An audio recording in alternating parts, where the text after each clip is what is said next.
What's good, people? Agent Juice reporting for duty.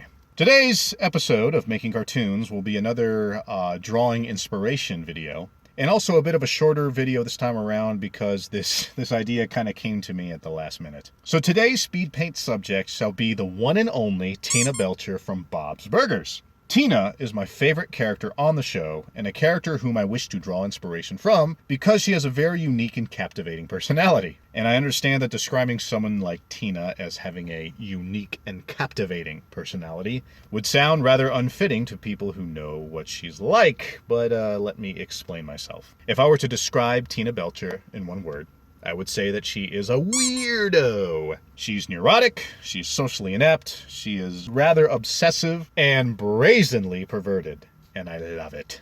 Tina is a glorious hot mess that cannot be contained, and honestly, I don't even think she tries to contain it that much, and I respect that. Seeing this cocktail of strange personality quirks contained in one awkward teenage girl is something I don't see very often in media, which explains the unique part of my description, and the fact that she's such a vainglorious, lecherous spaz would explain the captivating part of my description. My point is, all that weirdness contained in one weird girl makes for a laugh and a half to watch. What I hope to glean from Tina is the ability to create a character that is unapologetic in their strangeness. Now, that's not to say I want to make characters that are stuck up or self-absorbed and revel in expressing their negative traits, like those people on Facebook who post that shit like, yeah, if you can't handle me at my worst, you don't deserve me at my best. You know, that's annoying and off-putting and actually makes for a rather unappealing character. No, what I'm talking about when I say unapologetic is a sense of unbridled sincerity.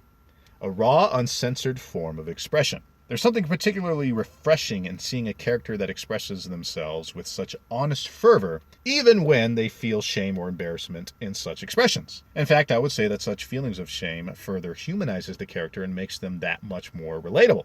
All this raw expression is actually something Bob's Burgers as a show does particularly well, in my opinion. Each character in the show has some kind of bizarre combination of personality quirks that makes them really fun to watch on screen. I also really want to take time to point out that I really admire their approach to their portrayal of strange and quirky characters, and the reason why that is because it's such a difficult thing to accomplish, mainly due to the fact that so many so-called quirky characters in media tend to come off more as annoying than endearing. But somehow Bob's Burgers manages to land the mark more often than not. Another quick thing I want to take away from the show as a whole is their use of dialogue. The way these characters speak to each other feels very real and very clunky, but clunky in the way that's clearly meant to be a purposeful representation of awkward encounters and not because of unskilled writing. It's actually quite a challenge to make a character seem sincerely awkward. Kind of like, imagine doing The Room, but on purpose. How much is it? It'll be $18. Here you go. Keep the change.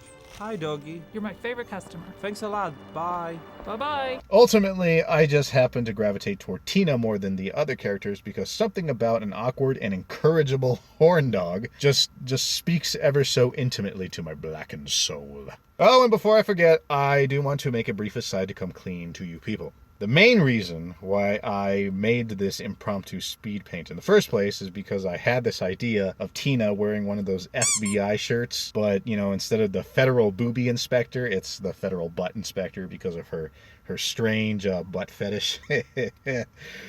Truth be told, I personally think this idea is too funny for me to be the first one to make it, but I haven't seen a pic of Tina in a federal butt inspector t-shirt yet. So I may be the first one to do this, but I wouldn't be surprised if someone else had the idea before me. The funny thing is that this picture could have just been some doofy throwaway fan art that I'd post on Twitter or something and just call it a day. But, you know, then I figured, why not milk this cow? You know, I could make a whole video about it and kill two burns with one stone. Yes, this video is nothing more than a filthy ulterior motive. But I also figured I could talk about one of my favorite characters in adult cartoons at the same time, so there's at least some sincerity to my evil scheme. Anyway, to wrap up this whole deal, I love Tina Belcher and wish to draw inspiration from her because she's not only a fun train wreck of a weirdo to watch on screen, but because she's the product of skilled writing and a great understanding of awkward sincerity. So I think that'll do it for today. Do you like my drawing? Are you not entertained? Let me know in the comments down below what you think. Also, if you enjoy watching my content and wish to see more, go ahead and press the glorious like, subscribe, and notification buttons to join in on the fun and help a brother out in the YouTube algorithm. And if you wish to follow me elsewhere, I always provide my various social media links in the description box down below. So, with all of that said, I thank you people for spending this time with me. I hope you all stick around, and until next time, adeuces.